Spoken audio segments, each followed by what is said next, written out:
Ayun, so good evening guys. Ngayon po ay Thursday, June 26, 2025 at medyo hindi pa masyadong gumagalaw yung mga blue chips natin, no? Sideways na, super sideways yung yung blue chips natin. So nag-gain naman siya, akrampot 0.08%. So nag-close tayo ng 6,330.65. So hindi mo bago yung analysis natin kumpara kahapon. So, pero ito yung worry ulit natin, no? Baka mag-double bottom tayo dito sa MA100. So, another net foreign sell ulit. So, 598.83 million net foreign sell. Ayan, nangangamoy talaga ng additional pullback si market. Pero pag US market, ang usapan, maganda na naman yata yung yung closing nila. So yung closing nila kahapon, may konting pullback pero sideways lang yung overall picture. Pero ngayon malakas na naman yung futures ng US market. Siguro yung crypto market din. Hindi ko napansin yung kanilang galawan. So dahil ganyan, super sideways yung galawan ng big caps natin. Nandito ulit tayo sa medium at saka mga small caps na stock. So meron mga pumitik and then meron din namang nag-drop. So pinakamalaking drop yata itong si MRC natin. Nagkabusan siya for today's trading natin. Okay? So quick review dito sa uh, trending stocks natin. So nauna sa listahan ko si Wilcon. Natuloy yung breakout. Ayan. So mukhang muli yung blue chip nga to. Meron siyang laki 7.59% na galawan. So very good. Malakas siya. Tapos 5.41 million na net foreign buy. And then finally, yung properties natin, medyo gumulaw na rin. Si Ali nag-up ng, hindi ko nakita si SMPH 4.01%. Well, laki ng volume Meron siyang 356.32 million net foreign buy. Hopefully, reversal na para sa Ali natin. And then si Plus, yung alaga natin, umakyat pa rin. Nagbabounce pa rin siya, 3.57%. Pero on-off yung, yung foreign volume. So, kapon net foreign buy, and then ngayon net foreign sell naman siya ng 34.45 million. Friday pa naman bukas lang. Tapos si MRC, so ito yung mga tinamaan, negative 9.76% and laki nung buhos trap na naman to. Negative 20.9 million net foreign sell. And then si Bloomberry natin, nag-up down pa. So sobrang hina din, negative 5.7%. Pagod na yata to. Meron siyang 30.8 million net foreign sell. And then si PhilWeb is talagang arangkada para sa e-games. 5.74% and meron siyang 7.38 million net foreign sell. Okay? So yun yung mga galaw natin. Wala yata masyadong wala mga ceiling, no? Wala. Parang normal na trade lang yung nangyari for today's trading natin. So disclaimer guys sa mga bago sa channel natin and yung mga usual viewers, yung ating review is for education purposes naman po yan. So wag mong gagamitin to as a reason para mag-buy, mag-sell, or mag-hold ng stocks. Meron po kasing risk na involved sa market. Due diligence na lang po kung ano stock yung gusto mong bilhin. And then follow mo lang po ako dito sa ating Palapi Trader na YouTube channel. Ayan, okay, halos nasa 1K lang. So, subscribe ka lang po para updated ka sa reviews natin or kung gusto mo join ka sa trading community naman natin. Okay? So, yung mga nakasubscribe, maraming salamat po doon sa usual viewers natin, company reviews, Maynilad, wala pa rin. May October na yun. Profit or loss sa market, mga sample trades, basic indicators, technical analysis natin, fundamentals, yung mga risk management, and PSE stock market sa these mga basic learnings natin. Okay, follow mo din po ako dito sa crypto. Medyo busy pa, hindi pa natin ma-update. Palapi Trader Crypto ko to para sa mga play turn games or dito sa ating mga meme coins. Sa social media, follow mo na po ako dito sa ating Facebook account or Facebook page para update ka or check na lang yung Bodega Peak, yung mga learnings natin sa market last time. Okay? So, tingin tayo dito sa summary. Meron na ba? Okay, dito muna sa summary bago yung kay Netanyahu. Okay, so base dito, on-off din yung galaw natin sa mining, no? Ayan negative 1.37%. So, ang panalo ngayon for today's trading pala natin is property 1.3% at saka si holding firms 0.42%. Pero binalance siya, naglaglag naman yung yung ibang mga stocks natin. And syempre, ang ayaw natin dito is 598.85 million na net foreign sell. Ayan. So, very bad. Parang 1 billion na yung lumabas na simula nung magkaroon ng takutan dun sa gera natin. So, ano ba tong kay Netanyahu? Wala ba tayong yung summary muna? Bago yan. Ayan. So, foreign funds bought, PNB, konti lang PSC, AP, Meralco, Manila Water. So, mas malaki pa pala yung net foreign sell natin kung hindi nagkaroon ng net buy si Ali. Keeper, URC, Costco, JT Cap, SM, Ali, Meg, RCR dito, MAC, at Wilcon, at saka CPM. Foreign funds sold, AUB, BDO, BPI, China Bank, ASN, FGen, SCC, CNPF, DNL, AC, Apoites, A-REITs, Double Dragon, Globetel, Converge, Cebu, Bloom, ang dami Plus, Pure Gold, Robinsons Retail, at saka yung mining stocks, APL, Nickel, OGP, at saka CPX. Tapos na ba yung mga mining stocks natin? So, Israel and Hamas, ayan, another good news siguro kaya medyo okay si US. And Hamas have shown interest in getting this deal done. Ayan, so hopefully para matapos ng gera. And then, ang babatayin na lang natin yung gera ng Ukraine at saka Russia. Matindi doon, no? Ilang taon na yung gera. So, makiat pala si Bitcoin, no? 107K kanina. So, 1 week high na naman siya. And then, strong correlation between hot money and TSC's premium discount versus EM peers. Okay, foreign outflows. So, ito yung summary ng mga blue chips pala. Nandito siya. So, property, asan si SMPH? Hindi masyadong gumalaw. 0.45. So, si Ali lang kasi may investor siguro to. 300 million na net foreign buy. So, nag-push siya ng 4.01%. And then, si DMC natin, 2.09. Pure Gold 1.74, SCC 1.53, SM 1.05%. And then losers si Bloom, ako laki ng drop. Negative 5.7, AGI profit taking pa rin. Negative 4.04, AURC pullback. Negative 2.44, Mondial breakout na to.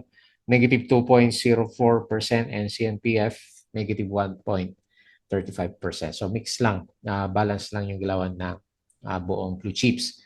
Tapos hindi naman yata gumalaw yung stocks masyado ni Mr. Libiste. So before, pero ito yung madalas ko ma-repost dito na marami siyang news.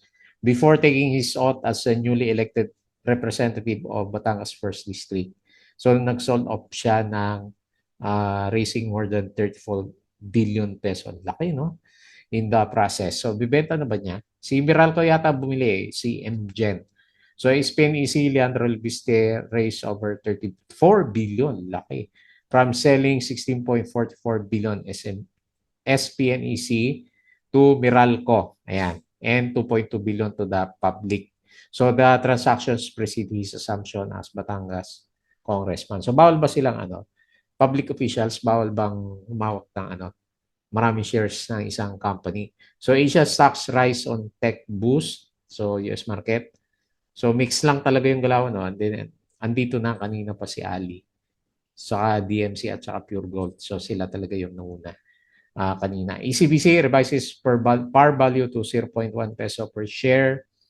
Bullish daw, sabi ni Mercantile. It looks like MGen is becoming a major shareholder. So hindi na si Libiste. So Nvidia, kung nakasubaybay ulit kayo sa mga AS stocks natin, nagbalikan na sila. So kung hindi napansin, nakabalik na yung mga alaga na rin dyan. So, Ali, share buyback, ongoing. Nung umaga, sinong gumagalaw? DMC, ASN, at saka Pure Gold pa rin. So, hindi na napalitan yung top notcher natin at saka yung loser natin. 4% na si Bloomberry nung umaga pa lang pala. Okay, so may nagpa-profit taking. RCB, Rizal Commercial Banking has launched a 3 billion bond insurance. At play dito. Ayan, so meron dito si MyTrade. Ayan. Pwede nyo panoorin kung ano yung ano nila sa market. Meg, Jerry, to develop 116 laki hectare beachside estate in Nasugbo, Batangas. 10 a.m. Okay. Mas marami nalaglag nung 10 a.m. and then konti lang dito sa winners. Buti nag-balance out siya. No? ASN, ang Singapore-based UPC, renewables have begun construction on 2 major renewable energy projects in India. Kapon pa yan. Share buyback, Costco, Ali, SMPH, Cebu, at saka si Mrs. G. Tapos yung mga galawan kahapon. Puro SP ni EC, oh. Pero hindi naman gumalaw yung ano, price action natin. How is my low career going? Ano ba to? Some AMA questions. Okay. And then sa US market, sideways lang po yung galaw. Pero ngayon para malakas yung ano yung closing ng rather opening ng US market. Ayan. So, panood ulit natin. Pero nasa peak na yata sila. Okay. So, patalasas ulit po yung mga gustong sumali sa group natin.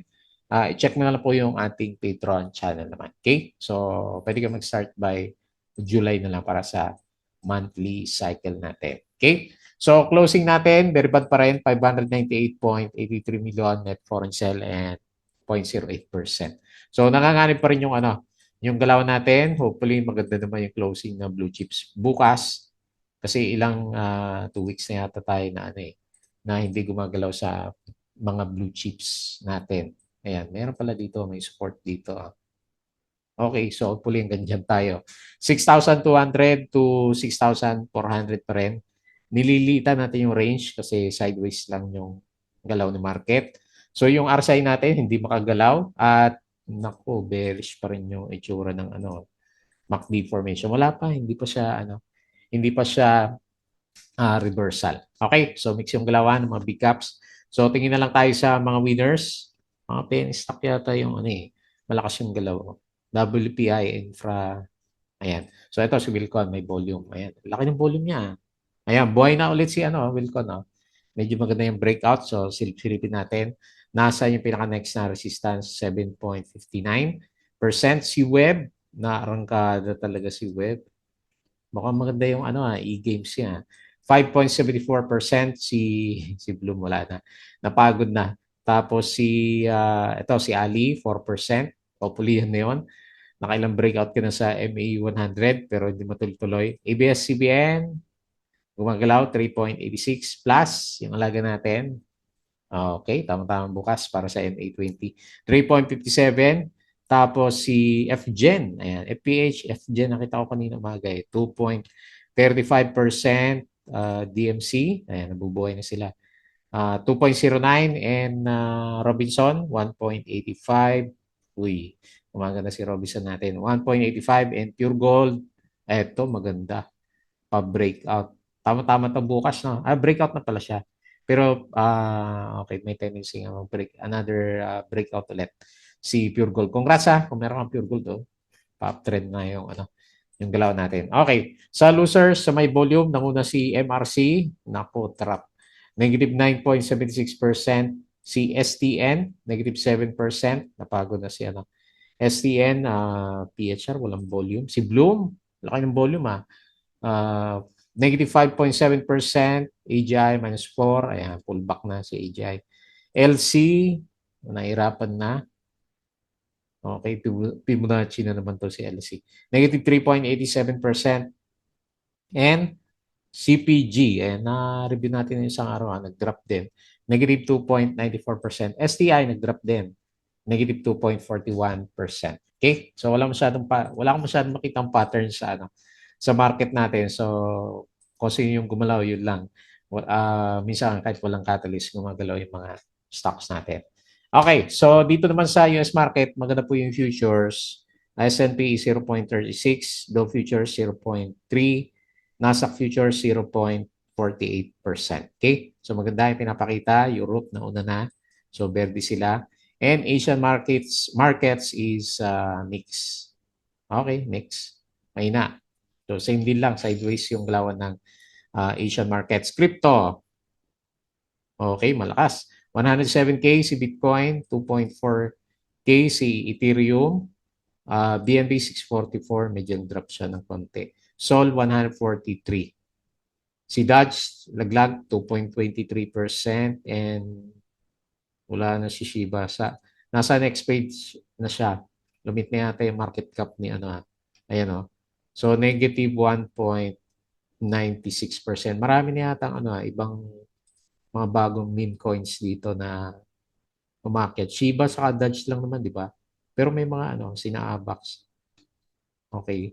So may mga nakasingit dito siguro na ibang crypto na maganda yung galawan o mataas yung market cap. Okay, so balik ulit tayo dito and pag-usapan natin ng konti yung trending stocks. Okay, so unahin natin si Wilcon. So siya naman yung namayagpag for today's trading natin. Mukhang may follow-up to si ano, Wilcon. Medyo malaki kasi yung volume niya ngayon. And kung papansinin mo, kahit pa paano meron siyang net foreign buy. So 5.41 million. So parang naniniwala tuloy ako na ito yung ano, ibabalik nila sa blue chips. Ayan. So very good na yung galaw ni Wilcon ngayon. So okay, na-sustain niya yung breakout dito sa ano, MA100. Di natin pansin pero nag-stay siya. So yung next na resistance area natin sa kanya is around dito sa 9.6. Hopefully umabot siya dyan and then mag-stay siya for the whole weekend para medyo maganda yung trade na mga ano, meron nakapulot dito sa Wilcon natin. So wala pa naman sa ano overbought na ba? Wala pa sa overbought. Nasa 69.97 sa halos sakto na yung pinaka-RSI natin. Pero masyado maaga pa, di ba? Para sabihin natin na overbought masyado si Wilcon natin. Okay, so maganda lahat ng ano siya yung panalo dito sa ano yung biglang pag-drop ng market natin dahil doon sa gera. Ayan. So maganda na yung galaw niya. So first time niya since kailan to? 2024 October. So halos 2 years na pala to si ano tama ba? 2 years o 1 year. Mag-anniversary si ano si Wilcon natin. Simula magkaroon siya ng breakdown. O hindi pala matagal na no. O dito. O tama. More than a year na siya yung breakdown yung last na breakdown niya sa MA100 o September, pwede rin naman. Less than a year. Ayan. So, nangangamoy balik si Vilcon later on dito sa 12.87. Okay. So, hopefully matuloy. Next, yung property natin. So, hindi gumalaw si saglit. SMPH, hindi masyadong gumalaw. 0.4 lang. Tapos si Meg, nabubuhay si Meg. Robinson Land, ito maganda yung galaw. Si BLL, hindi pa rin, mahina. CLI, yung ating mga properties, mahina. Double Dragon, considered as property, di ba? So, okay yung galaw niya. Okay, so hopefully maganda yung properties natin. So, nagkaroon siya ng breakout. Okay? Tagal na rin niya sa MA100. Okay lang. Hindi matuloy-tuloy yung breakout natin. So, tignan natin bukas kung may follow-up. Maganda yan. Mukhang may follow-up. Pakiramdam ko lang. Kasi meron siyang malakas na net foreign buy. Di ba medyo malaki yan? 356.32 million. So, nakap siya ng 4%. First time kasi natin na makita na meron siyang ganyang kalaki na foreign buy. Pero based dito sa trend lines niya, parang matagal pa, no? Mga August pa bago siya mag-breakout sa 25.7. Ayan. Hopefully mali tayo and bukas breakout na tayo dito kay Ali. Good sign, good sign. Bumalik sa MA100. Yung RSI, kailang yung itsura ng RSI, sideways siya, no? Ayan, no? So, umakyat, bumababa, akyat, baba. So, parang sideways yung ano. Anyway, tignan natin bukas kung mauntog na naman, di sideways muna si Ali natin. Okay po. So, catalyst wise, matagal na ako wala nakitang catalyst kay share buyback lang. Next, yung alaga natin, si Plus. Ayun, buhay na naman tayo nito. Magkano kaya epekto nito sa hawak natin? Okay, hopefully bumalik tayo sa 200%. Siguro mga 170% na yung equivalent ng natin. Hindi ko pa nasilip ulit eh. So anyway, babalik ko po yung resistance dito. Nasa 64.8. Ano ba, last chance para mag-eject tayo o wala pa naman daw G. So nasa recovery stage pa rin naman si Plus. So higher low, very good. Ang last low natin is nung April, and then yung next na low natin is dito sa nung gera to, di ba?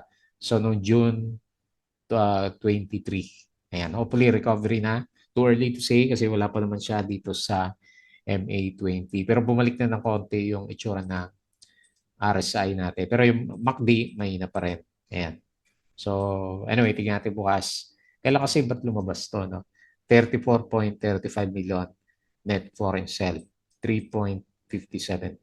Okay? So, Diamond Hands lang tayo dyan.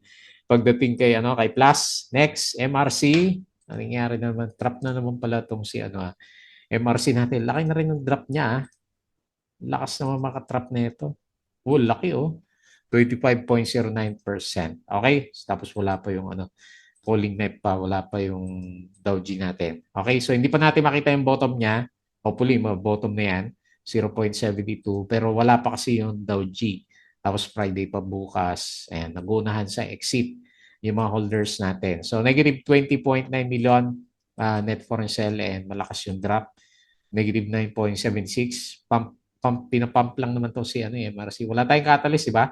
Kung may alam kayo, pakipost na lang po. Pero wala akong alam na catalyst. Price action lang yung binabantay natin dito. Hindi mo na ako maglalagay na resistance kasi falling knife eh.